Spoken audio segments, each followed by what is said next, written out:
बिस्मिल्लाहिर्रहमानिर्रहीम इय्याका नअबुदु व इय्याका नस्तईन। मेरे पाकिस्तानियों, जब तक ये मेरे अल्फाज आप तक पहुंचेंगे मुझे एक नाजायज़ केस के अंदर बंद कर दिया होगा। इससे एक चीज़ आप सबको वाज़ेह हो जानी चाहिए कि पाकिस्तान में जो फंडामेंटल राइट्स हैं, जो हमारे आइन हमें हुकूक देता है, जो जमहूरियत है, वो दफन हो चुकी है। और हो सकता है कि इसके बाद मुझे मौका ना मिले आपसे मुखातिब होने का, इसलिए मैं 2-3 बातें आपसे करना चाहता हूं आज। सबसे पहले,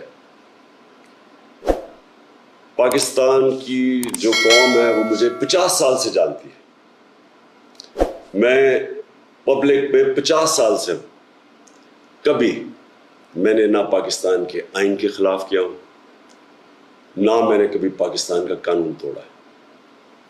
और मेरी हमेशा, जब से सियासत में आया, मेरी हमेशा कोशिश हुई कि मैं जो भी अपनी जद्दोजहद करूं वो पुरअमन करूं, आइन जो मुझे हक देता है पुरअमन एहतजाज का, उसके बीच में रह के करूं।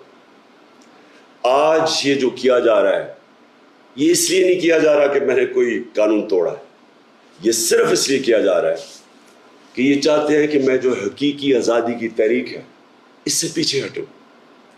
और ये इसलिए किया जा रहा है कि ये करप्ट चोरों का टोला, इंपोर्टेड हुकूमत जो हमारे ऊपर मुसल्लत की गई है, ये चाहते हैं कि मैं उसको कबूल कर लूं। मैं आज आप सबसे अपील कर रहा हूं कि आपको अपने हकूक के लिए, अपनी हकीकी आज़ादी के लिए सबको निकलना पड़ेगा। कभी भी किसी कौम को प्लेट में आज़ादी नहीं पकड़ाई जाती। आज़ादी के लिए जद्दोजहद करनी पड़ती है, जहाद करनी पड़ती है, मेहनत करनी पड़ती है, और वही कौम फिर उसको अल्लाह तोहफा देता है आज़ादी का। ये वक्त आ गया है कि आप सब अपने हुकूक के लिए निकलें।